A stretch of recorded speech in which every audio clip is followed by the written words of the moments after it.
Good morning. I want to tell you a story today.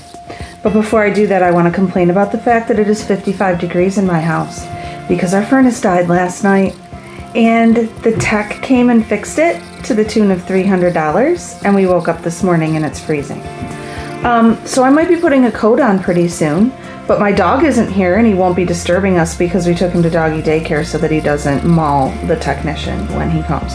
In a good way. He mauls in a good way, not a bad way. Anyway, so I'm a little cold and I hope that you can deal with my complaints first thing in the morning. Thank you for being there for me. Anyway, today I want to talk about the fact that writing is not print, because this has been a really big transformation for me inside of my practice over the last couple of years. And I think that if you're able to embrace this notion and wrap your head and heart around it, and it's not a hard thing to grasp, I think that it might actually not only engage the kids in your classroom who don't like to write, but it can also protect the complexity of the ideas that your best writers have. So I want to talk a little bit about Molly, my friend from Akron, New York, who I met a couple of months ago when I was doing lesson study there. And if you're an Akron teacher, you probably know the story that I'm about to tell.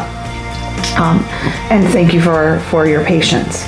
Molly was doing some small moment writing, she and her classmates, and I decided to start with structure first.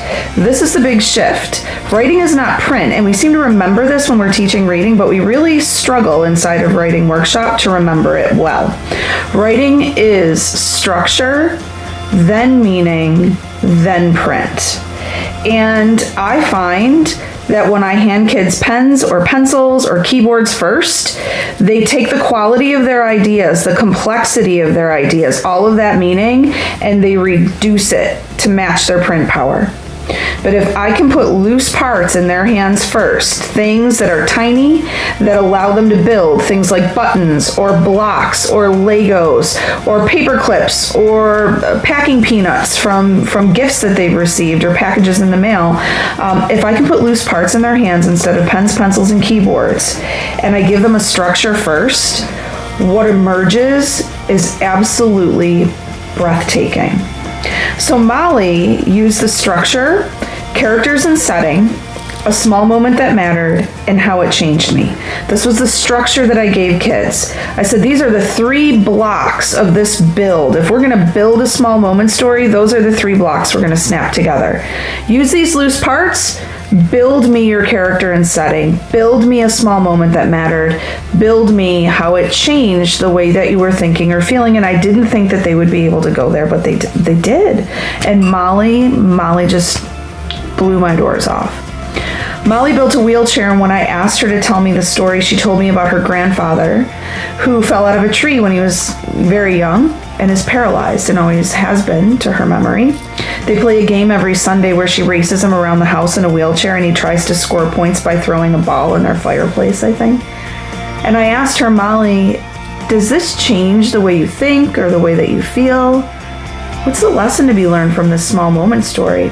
And I didn't think she'd be able to go there, but she nodded so confidently and said, my grandpa's legs have always been little because he lives in a chair, but his heart is bigger because of it. Do you think that she would have written me that story if I handed her a pencil, a pen, or a keyboard first? Structure first. Give them the blocks, give them loose parts to build with, and then assess over their shoulder and take a peek into meaning. Do they have a coherent story? Is it really a small moment story? If it's not, I promise you, changing up those loose parts and revising them, far easier than messing around with the print, and you're gonna keep them engaged that way.